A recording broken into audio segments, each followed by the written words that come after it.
Saudara-saudari dan anak-anak yang terkasih dalam Kristus, dari Novisiat SVD Kuburuteng Manggarai Flores NTT, saya Pastor Freddy Jahadin SVD menyampaikan ucapan selamat jumpa lagi lewat siraman rohani. Hari ini Jumat 3 Februari 2023. Injil hari ini diambil dari Markus bab 6 ayat 14 sampai 29. Kita diingatkan bahwa dengan melakukan kejahatan fatal kepada orang yang tidak bersalah, selalu menghantui pikiran dan perasaan kita. Marilah kita berdoa memohon penerangan Roh Kudus. Dalam nama Bapa dan Putra dan Roh Kudus, amin.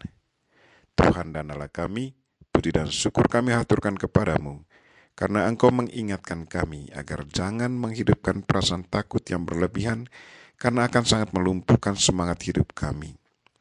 Kami mohon tanamkanlah dalam diri kami semangat untuk saling terbuka dan saling mengampuni, agar kami boleh hidup aman. Tuhan, utuslah Roh Kudus-Mu, terangilah pikiran dan hati kami, agar sabda-Mu yang akan kami dengar dapat kami pahami dengan baik, dan isi pesan-Mu dapat kami hayati dan amalkan dalam hidup harian kami. Doa ini kami sampaikan dengan perantaran Kristus Tuhan kami. Amin. Tuhan bersamamu dan bersama roh-Mu. Inilah Injil Yesus Kristus menurut Markus. Dimuliakanlah Tuhan.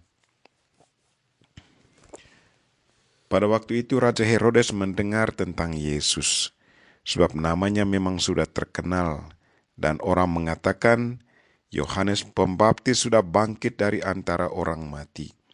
Dan itulah sebabnya kuasa-kuasa itu bekerja di dalam dia. Yang lain mengatakan dia itu Elia. Yang lain lagi mengatakan dia itu seorang nabi sama seperti nabi-nabi yang dahulu. Waktu Herodes mendengar hal itu, ia berkata, "Bukan, dia itu Yohanes yang sudah kupenggal kepalanya, dan kini bangkit lagi." Memang Herodeslah yang menyuruh orang menangkap Yohanes dan membelenggunya di penjara berhubung dengan peristiwa Herodias, istri Filipus saudaranya, karena Herodes telah mengambilnya sebagai istri. Karena Yohanes pernah menegur Herodes, "Tidak halal engkau mengambil istri saudaramu." Karena kata-kata itu Herodias menaruh dendam pada Yohanes dan bermaksud membunuh dia, tapi tidak dapat, sebab Herodes segan akan Yohanes karena ia tahu bahwa Yohanes adalah orang yang benar dan suci. Jadi ia melindunginya. Tetapi setiap kali mendengar Yohanes, hati Herodes selalu terombang-ambing. Namun ia merasa senang juga mendengarkan dia. Akhirnya tiba juga kesempatan yang baik bagi Herodias, ketika Herodes pada hari ulang tahunnya mengadakan perjamuan untuk para pembesar, para perwira, dan orang-orang terkemuka di Galilea. Pada waktu itu putri Herodias tampil lalu menari, dan ia menyukakan hati Herodes serta tamu-tamunya. Maka raja berkata kepada gadis itu, "Mintalah daripadaku apa saja yang kau ingini, maka akan kuberikan kepadamu."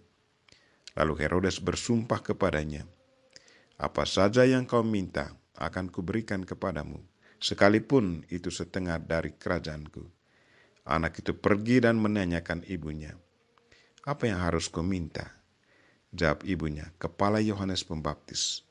Maka cepat-cepat ia pergi kepada raja dan meminta, "Aku mau supaya sekarang juga engkau berikan kepadaku kepala Yohanes Pembaptis dalam sebuah talam." Maka sangat sedihlah hati raja, tetapi karena sumpahnya dan karena segan terhadap tamu-tamunya, ia tidak mau menolaknya. Raja segera menyuruh seorang pengawal dengan perintah supaya mengambil kepala Yohanes.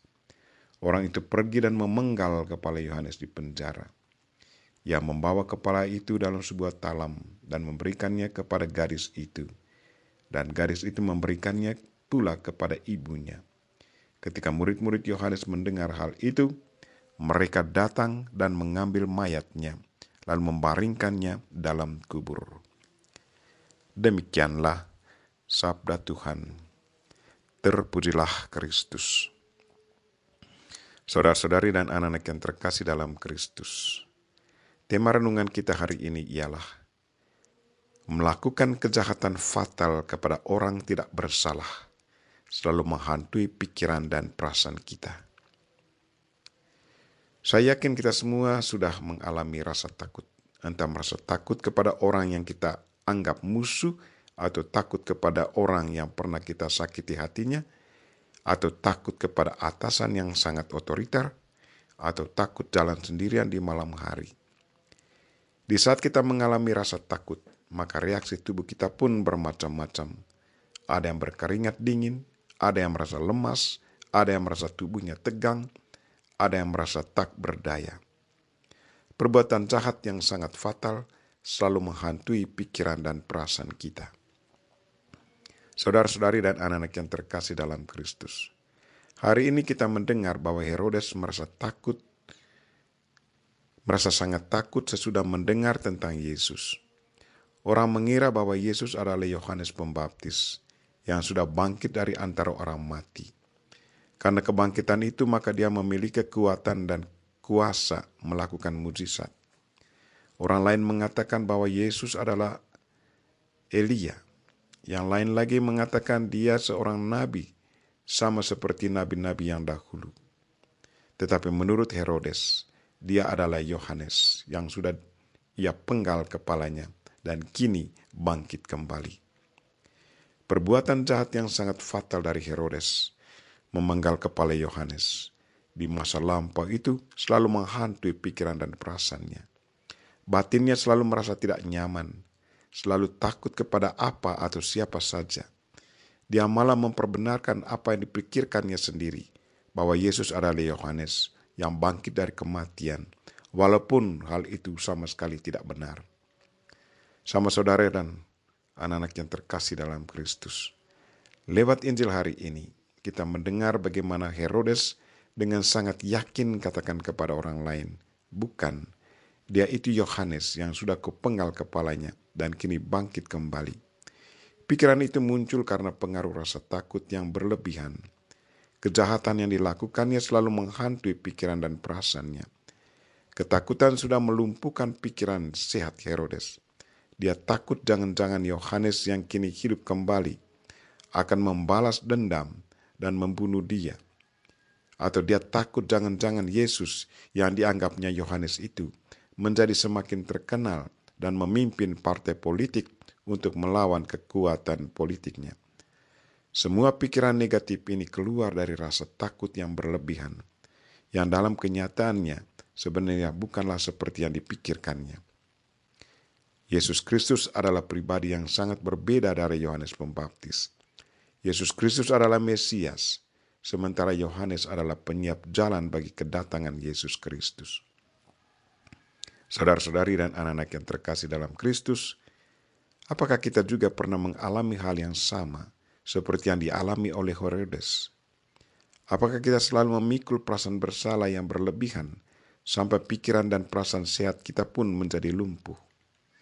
Marilah saudara-saudari dan anak-anak yang terkasih, kalau kita pernah melakukan kesalahan terhadap sesama, carilah kesempatan untuk berdamai kembali agar kita boleh hidup aman.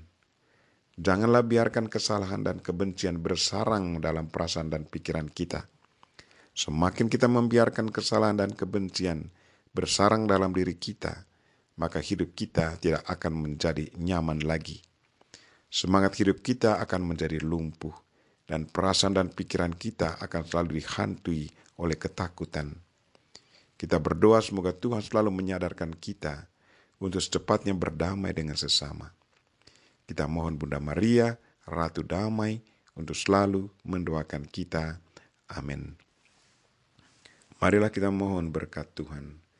Tuhan bersamamu dan bersama rohmu. Semoga kita sekalian dan mereka yang kita doakan hari ini, secara khusus mereka-mereka yang lagi sakit, baik yang dirawat di rumah sakit maupun di rumah keluarga, dan segala aktivitas kita hari ini diberkati oleh Allah yang Maha Kuasa, Bapa dan Putra dan Roh Kudus. Amin. Terima kasih sudah nonton. Jangan lupa like, subscribe, dan share ya.